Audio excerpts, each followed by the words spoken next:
Hello guys, welcome back to the farm. So you join me here in a bit of a different tractor with a trailer that's not mine on the back. So this is a 7530 and this is our new to me anyway, tractor. It's going to replace 7810 with the contractor size trailer on the back because I know I wanted the size to be tipped. So I've been carting it, well basically they've let me borrow a trailer to cart to my farm. Save them doing it, because obviously, like I said, I know where I want it to be tipped. It's not full, as you can see. It's sort of over the top during the middle. It sort of slopes at the front and slopes at the back. But yeah, not a bad trailer. It's a Heron. I think a H2. I don't know. It's a Heron anyway. So I don't have to return that till later on today. So thought I'd just stop here and just film the vlog. So today we will be obviously we'll be dropping the trailer off. I'm not gonna put it in, I'm not gonna tip it in the shed yet. I'm just gonna park the trailer in the shed. As you can see, it's empty there. Now bale's been parked there because well, I mean, it's going to be used at some point and it doesn't need to be in the shed because there's no bad weather coming on the way, and it's not mine, so I don't need to keep it in the shed really. Also, something I've noticed with this trailer is very loud. Any sort of bump you go on, quite loud.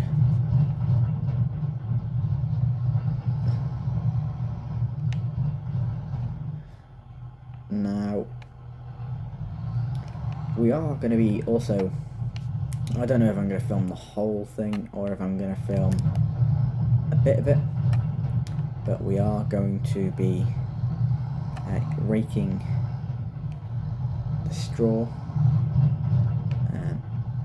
I was very close to the shed, so we'll just drop it off there. I suppose we can actually leave the tractor here. Bales on the bale trailer. So we got 5 of them. I'm going to take the straps off now. It was just to hold them in place. Gotta be honest, she did struggle. The back wheels were up in the air quite a bit. But yeah, so she'll be going soon. She's up for sale, so we'll see if anyone takes her. So yeah, not much has really happened. This is still somewhat growing. Yeah, really not much has happened at all. I'm supposed to be getting a delivery of TMR at some point, but I don't know when that is. And I've obviously got the 8340 here on the rake, so we're making a start to the straw swathing, I guess, or raking. So just gonna do the headland once or twice, and then I'm gonna go up and down, starting here, because when I pulled out of the shed, the rake was closer to this side, so it made sense. Whereas over there, where we started, over near the house, it's quite tight for getting around or whatever. So I thought we'll just leave it for now. So we'll turn it on, and we will make a start. So the whole reason for doing this is to make it a bit easier for, obviously, when I bale it, because as you can see they're quite close together from what the harvester leaves behind. Luckily I didn't have to change the setting because whoever used it before kept it on the sort of swathing setting instead of just well, basically you can have a setting where you can drop the straw, or you can sort of just drop dust. So whoever used it last picked the drop the straw option. I don't know what you call it. I'm not too knowledgeable on combines, if I'm being honest. But yeah, it just makes it a bit easier to know where I'm going, and it'd be quite tight to sort of do up and down with how close together the sort of rows of straw are. So we will probably do one lap of the headlands and then go up and down.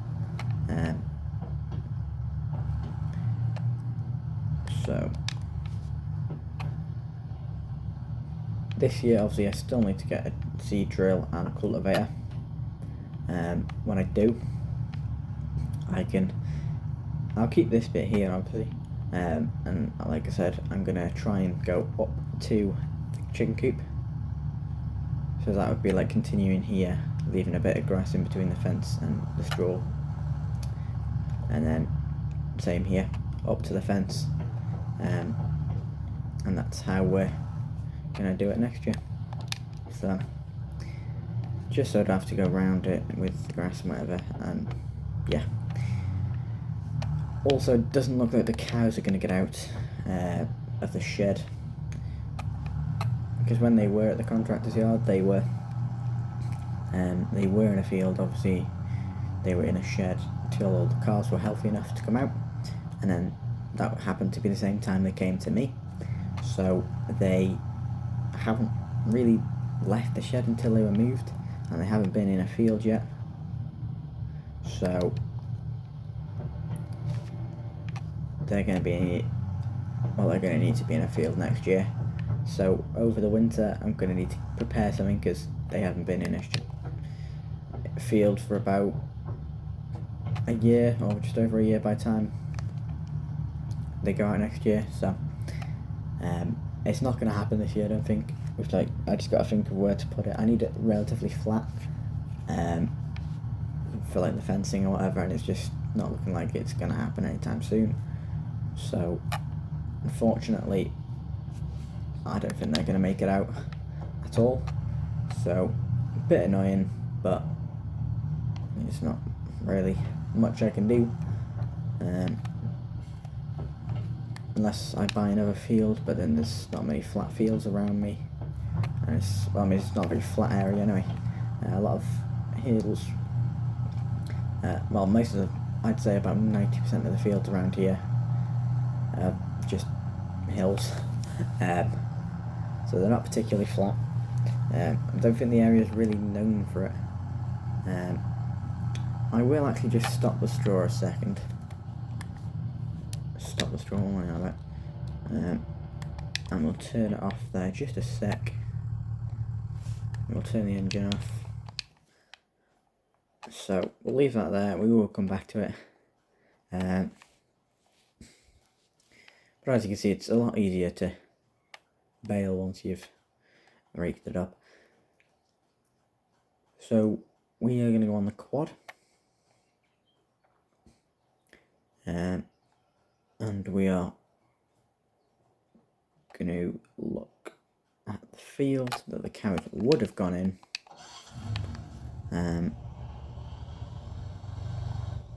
had there been a fence or something there, at least.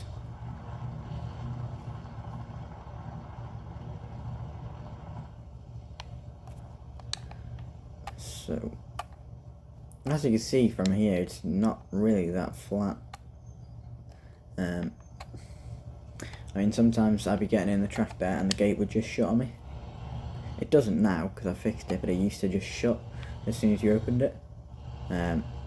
So as you can see, it's not really flat enough for troughs. I suppose there would be flat enough, but it's like once you get up here, it's quite hilly. The sheep fields are right because it was already made for sheep, with like the troughs and whatever for whoever was here. Just need to make sure that the light bar is working and it's not just front lights. Yeah, this way. So yeah,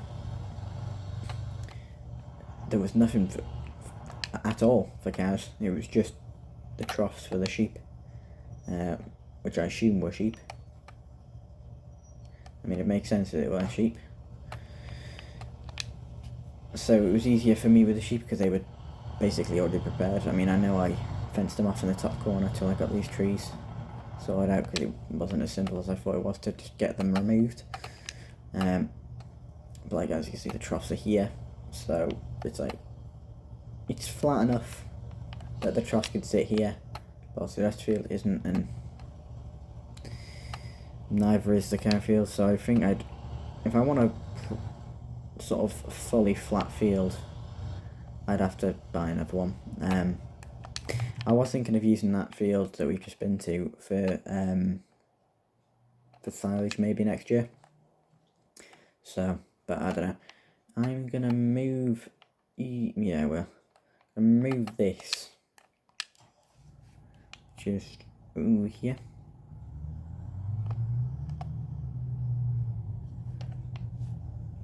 We're actually gonna spin around. Use my mirrors, make sure I don't go into that trampoline. Yeah, park here. Just so when we end up baling and putting the trailer back, there's nothing here, so we have enough space to spin round here and whatever. Low loader probably won't stay there, otherwise it'll probably just get overgrown around it and what have you. But yeah, so hopefully in the next vlog this will either be baled or we will be baling it or collecting the bales, I don't know.